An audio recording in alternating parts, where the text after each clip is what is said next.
ఈరోజు 14-15 డివిజన్లో ఏడుమగ ప్రాంతంలో ఎన్నికల ప్రచారం ప్రారంభించడం జరిగింది. ప్రతి వాళ్ళని ఫ్యాన్ గుర్తుగా ఓట్లేయమని, ఇక్కడ నన్ను సునీల్ని గెలిపించమని, నేను ఎమ్మెల్యేగా సునీల్ ఎంపీగా ఇద్దరు కూడా పోటీ చేస్తున్నాను. జగన్మోహన్ రెడ్డి గారు ప్రభుత్వాన్ని మరలా మనం చూసుకోవాలని ప్రధానంగా విజ్ఞప్తి చేయడం జరుగుతుంది.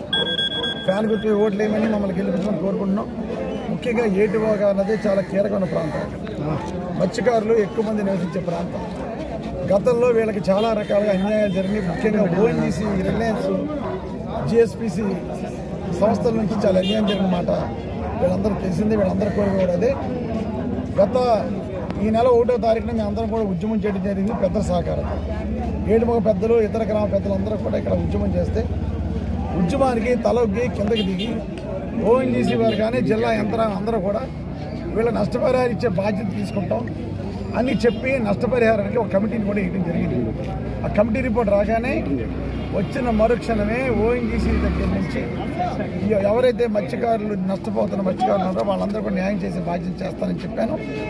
తప్పకుండా 100% పట్టుదలతో ఓఎన్జీసీ సంబంధించిన నష్టపరిహారం మత్స్యకారులకు ఇవ్వాల్సిందే. ఇవ్వని పక్షంలో కాకినాడ నుంచి ఏ విధమైన కార్యకలాపాలు జరగవని ఈ సందర్భం వాళ్ళకి గతంలో చెప్పాం, ఇప్పుడు చెప్తున్నాం. నా యొక్క ఏటుమకు సంబంధించి డెవలప్మెంట్ అన్ని రకాలుగా చేయగలిగాం.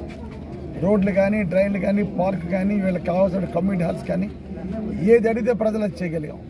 వీళ్ళకి అంతా పూర్తిగా కావాల్సింది ఏంటంటే నష్టపరిహార డబ్బు. ఆ నష్టపరిహార డబ్బుల్ని ఓఎన్జీసీ ద్వారా తప్పకుండా తీసుకొస్తామని చెప్తున్నాం. ఈరోజు నిన్ననే పెద్దలందరూ కలిసి మత్స్యకార గ్రామాల డెవలప్మెంట్ కోసం సిఎస్ఆర్ ఫండ్స్ ఈ రోజుకు ఇన్ని సంవత్సరాల నుంచి రిలయన్స్ ఉంటున్నా ₹1 ఖర్చు పెట్టారు. దానికోసం కూడా మేము అడగడం జరిగింది. నిన్ననే పెద్దలందరూ వెళ్ళి సిఎస్ఆర్ నిధుల్లో ఏ పనులు కావాలని చెప్పారు. దాని మీద ఆల్రెడీ చర్యలు ప్రారంభించడం జరిగింది. కనుక ఒక 20-30 కోట్ల రూపాయలు ఉప్పాడ నుంచి ఉప్పలంక వరకు ఉన్నటువంటి గ్రామాలు, మత్స్యకార గ్రామాలందరికీ కూడా సిఎస్ఆర్ నిధులకు తీసుకురావాలని పట్టుదలుతున్నాం. ఏదైనప్పటికీ కూడా ఖచ్చితంగా చెప్తున్నాను, మాటిస్తున్నాను, మత్స్యకార కుటుంబాలు ఎవరైతే ఓఎన్జీసీ ద్వారా నష్టపోతున్న కుటుంబాలు ఉన్నాయో ఆ కుటుంబాలకి న్యాయం చేసే వరకు పోరాడతానని, వాళ్ళతో ఉంటానని సందర్భంగా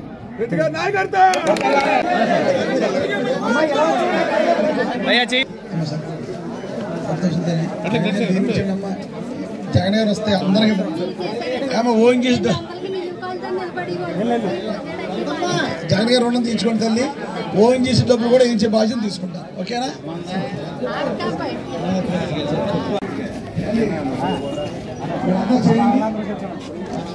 జగన్ గారు ముఖ్యమంత్రి ఎమ్మెల్యే మరొకసారి మీకు అందరూ ఓఎన్జీసీ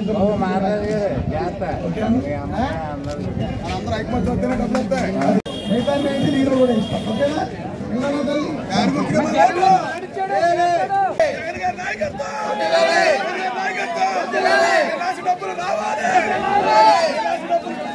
పోరాటం దయచేసి ఎలక్షన్ కోసమే కాదు, నాకు మళ్ళీ అధికారం వస్తే నాకు పోరాటం.